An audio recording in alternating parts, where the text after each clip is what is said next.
Welcome friends. Welcome to GS with NS. Friends, आज के इस वीडियो में हम एक इम्पॉर्टेंट टॉपिक में बात करेंगे, जो है +2 lecturer vacancy in subject of public administration. आप सबको पता है, मैं डिटेल में ज़्यादा आपका टाइम नहीं लूँगा, सीधे-सीधे बात करूँगा।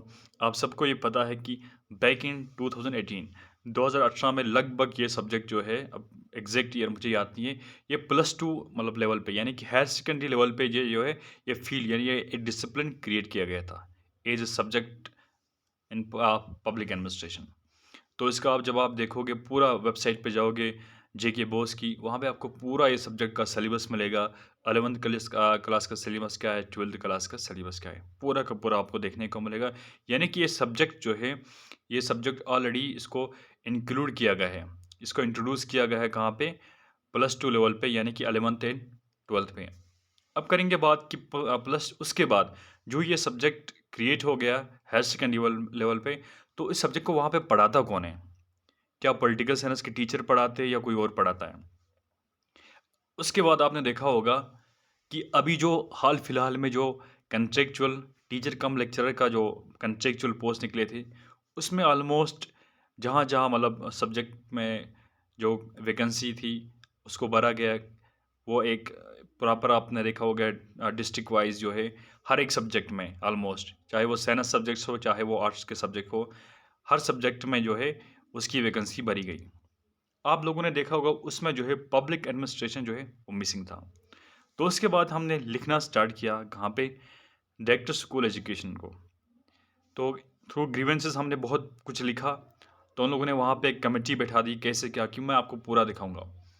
उसके बाद क्या वहाँ से रिप्लाई आता, मैं आपको वो दिखाना चाहूँगा। देखिए यहाँ पे आप देख सकते हो कि अ, यहाँ पे आप देख सकते हो कि रेफरेंस आईडी मैंने नेम हाइड किया है। एप्लीकेशन डेट जो है यहाँ पे है 12th ऑफ सितंबर 2023, जो पहली ग्रीवेंस हमने फाइल की थी। आप देख सकते हो, मैं यहाँ पे थोड़ा ज़ूम करके दिखाऊँगा। एप्लीकेंट है यहाँ पे आपको शो कर होगा application submitted in system and send to designated officer. ये 12 सितंबर 2023 की बात है।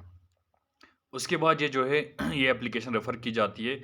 यहाँ पे लिखा जाता है, sir madam, I am directed to request you to kindly redress the grievance of the complaint and earliest regards SK1 जो है इनका नंबर है। 13 सितंबर को ये रेफ़र किया जाता है। फिर इसके बाद यहाँ पे देखो, तीसरे नंबर पे डायरेक्टर स्कूल ऑफ एजुकेशन। यहाँ पे क्या आता है? Grievances forwarded to in-charge national education policy cell DSK vide this जो लेटर नंबर है जो है डेटेड 16 ऑफ सितंबर फॉर रिड्रेसल रिपोर्ट। अब ये जो है director school education NEP cell डेसिक यानी डायरेक्टर स्कूल एजुकेशन कश्मीर का जो NEP सेल है, नेशनल एजुकेशन पॉलिसी की जो सेल है, वो इसको रेफ़र करता है। वो देखने के लिए क्या हमें इसमें वैकेंसी क्रिएट करनी चाहे कॉन्ट्रैक्चुअल बेसिस पे। ये 16 ऑफ सितंबर की बात है। तो वहाँ से अब लास्ट में रिप्लाई जो आता है, आज की डेट में मुझे आया रिप्लाई, आप देखोगे यहाँ पे director school of education Kashmir, फिर यहाँ पे आता है, अच्छे से प्रॉपर्ली आप पढ़िएगा लास्ट में, no requisition for public administration subject has come from any higher secondary because of non availability of students. यानी कि कोई भी रिक्वेजिशन वहाँ से नहीं आई किसी भी हायर सेकेंडरी से कि हमें पब्लिक एडमिनिस्ट्रेशन के लिए टीचर चाहिए, बिकॉज कि वहाँ पे कोई भी स्टूडेंट इस सब्जेक्ट को नहीं पढ़ रहा है। ये आज की डेट का है 20/10/2023, यानी कि 20 अक्टूबर 2023 की बात है। यानी कि अब ये हायर सेकेंडरीज में ये सब्जेक्ट ऑलमोस्ट डेड हो चुका है, और इस सब्जेक्ट को पढ़ाने वाला कोई नहीं, भर्ती नहीं किया जाएगा, क्योंकि वहाँ पे स्टूडेंट्स है नहीं। स्टूडेंट्स प्रेफर ही नहीं करते ये सब्जेक्ट किसी भी आर्ट स्ट्रीम की कॉम्बिनेशन के साथ। अब क्यों नहीं करते हैं? या तो इस सब्जेक्ट के बारे में अवेयरनेस नहीं हो स्टूडेंट्स को, नया-नया सब्जेक्ट है। क्योंकि ये इस सब्जेक्ट कश्मीर में ये सब्जेक्ट जो भी स्टूडेंट्स पढ़ते हैं, आप सबको पता है, उन लोगों ने सिर्फ़ इसलिए पढ़ा है एज़ जो है हम optional in civil service examination. कोई-कोई ऐसा होगा मतलब जिसने फुली जो है पब्लिक एडमिनिस्ट्रेशन को एज़ करियर समझ के रेगुलर यूनिवर्सिटी से, किसी यूनिवर्सिटी से पढ़ा होगा। ऑलमोस्ट जो है जो ऑप्शनल कैंडिडेट्स जो थे, मतलब जो पहले से पढ़ रहे थे, मैं अगर ज़्यादा पीछे नहीं जाऊँगा, 2014 तक जाऊँगा। 2014 से स्कोरिंग सब्जेक्ट रहा था अपने ज़माने में, 2014, 15, 16 तक। इसमें अच्छे मार्क्स मिलते थे कि किसी को भी आप पूछते थे कि कौन सा सब्जेक्ट लेना है, मैं ऑप्शन एज ऑप्शन, तो वहाँ पे कहा जाता था आप पब्लिक एडमिनिस्ट्रेशन को एज ऑप्शन चूज़ करो। अब रही बात ये पूरी तरीके से डेड कैसे हो चुका है, मैं आपको थोड़ा आप समझाऊंगा आगे।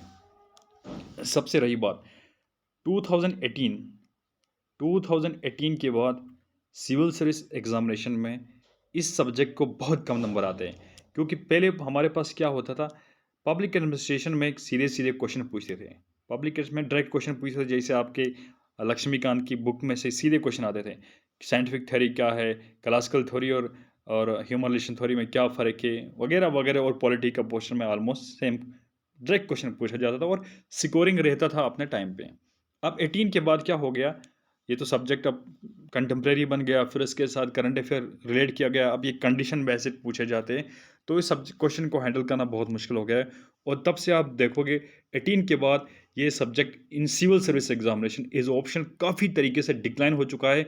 और 18 के बाद ऑलमोस्ट 2 या 3 बंदे ऐसे होंगे, ज़्यादा से ज़्यादा हार्डली इतने सालों में 5 से 6 बंदे ही होंगे जो इस सब्जेक्ट को लेके सिलेक्ट हुए हैं।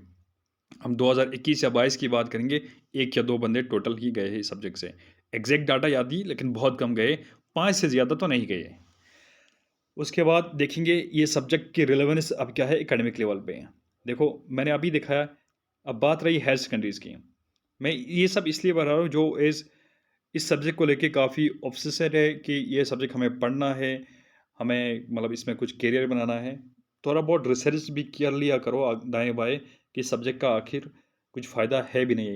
It is twin sister of the political science, तो आपको देखना पड़ेगा कि पॉलिटिकल साइंस में ज़्यादा करियर है या पब्लिक एडमिनिस्ट्रेशन में। हायर सेकेंडरीज़ लेवल पे आपने देखा, हायर सेकेंडरीज़ में ये सब्जेक्ट अब जो है डेड हो चुका है। मैंने आपको पूरी तरीके से जो है ग्रीवेंस सेल का जो रिप्लाई है डायरेक्टर स्कूल एजुकेशन कश्मीर का दिखाया है। तो वहाँ पे कहा है कि हायर सेकेंडरीज़ में इस सब्जेक्ट को हम नहीं पढ़ाते, क्योंकि वहाँ पे स्टूडेंट्स है ही नहीं है। अब कब तक आपके स्टूडेंट्स आएंगे, कब हायर सेकेंडरीज़ में स्टूडेंट्स आएंगे और इसका इन्रोलमेंट बढ़ेगा, फिर मतलब ये बहुत ही लंबी प्रोसेस। अगर 10-12 साल का आपके पास टाइम है कि आप 10-12 साल वेट कर सकते हो, तो करो। तब तक लगता है 10-12 साल में ऑलमोस्ट जो है 50% हायर सेकेंडरीज़ में ये सब्जेक्ट अच्छा तरीके से पढ़ाया जाएगा। मतलब जहाँ पे पॉलिटिकल साइंस को 100 वैकेंसी निकलेगी, तब वहाँ पे 50 निकलेगी, और पॉलिटिकल साइंस में 10 निकलती है, तब 12 साल के बाद इसमें 5 वैकेंसी देखने को मिलेगी हायर सेकेंडरीज़ में। अब आगे बात करता हूँ मैं। अब अगर आगे बात करेंगे +3 लेवल पे, यानी कि अभी हाल फिलहाल में आप देखा असिस्टेंट प्रोफेसर की वैकेंसी निकले थे और इस सब्जेक्ट में भी निकले थे। इस सब्जेक्ट की अहमियत क्या थी कि अभी ये हाल फिलहाल में 4 से 5 कॉलेजों में सब्जेक्ट को पढ़ाया जाता है। इतना ही जहाँ तक हमने आरटीआई के थ्रू मालूम किया था। लेकिन वो आरटीआई 2 साल पहले का है। उसके बाद कितने कॉलेजों में गया है मुझे नहीं लगता है कि इसमें किसी कॉलेज में गया होगा। जैसे इस साल वैकेंसी निकली थी, 1 या 2 वैकेंसी निकली थी पब्लिक एडमिनिस्ट्रेशन से, इससे क्लियरली इंडिकेट ये होता है कि ये सब्जेक्ट हायर सेकेंडरी लेवल पे भी बहुत कम पढ़ाया जाता है, मतलब इस सब्जेक्ट को ज़्यादा चूज़ नहीं किया जाता है। तो मैं इन एस्पिरेंट्स के लिए वीडियो इसलिए बना रहा हूँ कि जिन को लग रहा है कि हमें जो है पब्लिक एडमिनिस्ट्रेशन में यानी कि पीएससी लेवल पे हमें कोई जो है पोस्ट निकलना है, चाहे +2 लेक्चरर का, +3 का, तो आप भूल जाइए। और आप सिविल सर्विस के लिए भी पढ़ते थे तो आप सबको पता है, जाके पूछ लीजिए किसी से भी। पब्लिक एडमिनिस्ट्रेशन में इतने मार्क्स नहीं मिलते इज़ कंपेयर टू जो है अदर ऑप्शन, जो है एंथ्रोपोलॉजी वगैरह, जो है ज़ूलॉजी वगैरह। तो इस सब्जेक्ट को लेके आप ज़्यादा ऑब्सेसिव मत रहिए। ये सब्जेक्ट जो है आने से पहले, मतलब इंट्रोडक्शन से पहले ये ख़त्म हो चुका है, ये डेड हो चुका है। हायर सेकेंडरी लेवल पे काफ़ी डेड हो चुका है, और +3 लेवल पे मतलब अभी जो है ये इस नेसेंट स्टेज पे है, मतलब 4 से 5 कॉलेज में या 2 से 3 कॉलेज में पढ़ाया जाता है। इसके अलावा इसको अपग्रेड करना, हायर सेकेंडरी पे लेवल लेके जाना, जो दूर-दराज रूरल एरियाज़ में जो यूनिवर्सिटीज़ होती है जो, तो वहाँ तक ले जाना उस सब्जेक्ट को बहुत मुश्किल है, मतलब काफ़ी टाइम लगेगा। हायर सेकेंडरी लेवल पे मतलब फुली मतलब सब्जेक्ट को डेवलप करना अभी 10 साल 12 साल लगेंगे, क्योंकि स्टूडेंट्स को इस सब्जेक्ट को लेके अवेयरनेस बहुत काफ़ी कम है, तो प्रेफर नहीं करते। तो उसके बाद जो है, और वहाँ पे हायर सेकेंडरीज़ में ऐसा भी होता है कि जब ये नई नई एडमिशन होती है 11th क्लास की, तो टीचर बोलते हैं ये सब्जेक्ट है ही नहीं। जब होता भी है तो फिर भी बोलते हैं इसको चूज़ नहीं करो, क्योंकि हमारे पास टीचर नहीं है। तो अगर आप चाहते हो इसको हायर सेकेंडरी लेवल पे इसको आप ले जा सको, क्रिएट करवाओ ये सब्जेक्ट, तो जब भी एडमिशन हो तो स्टूडेंट्स को कोई भी हायर सेकेंडरी ऐसे इम्पोज ना करे कि आप इस सब्जेक्ट को चूज़ ना करो। इनको फ्री विल देनी चाहिए कि सब्जेक्ट को चूज़ करो। जब वो सब्जेक्ट्स चूज़ करेंगे, जब बच्चे एडमिशन लेंगे इस सब्जेक्ट में, तभी तो लेक्चरर की जो है वैकेंसी क्रिएट होती है। तो हाल फिलहाल में क्या होता है, फिलहाल हायर सेकेंडरी वाले ऐसा कहते हैं सब्जेक्ट के लिए टीचर ही नहीं है, तो अब ये सब्जेक्ट मत लो। उनको इसके बरक्स ऐसे कर लेना चाहिए था कि सब्जेक्ट को लेना चाहिए था, मतलब एडमिशन देनी चाहिए थी इसमें, ताकि बाद में जो है वैकेंसी फिल की जाए। तो ये थी छोटी सी इन्फॉर्मेशन आपको सब्जेक्ट को लेके, जो जो भी मतलब आपको करियर बनाना चाहते हैं, आपको सबको पता होगी अब। ये सब्जेक्ट का फ़िलहाल जो है इस जे एंड के में बहुत कम रिलेवेंस है।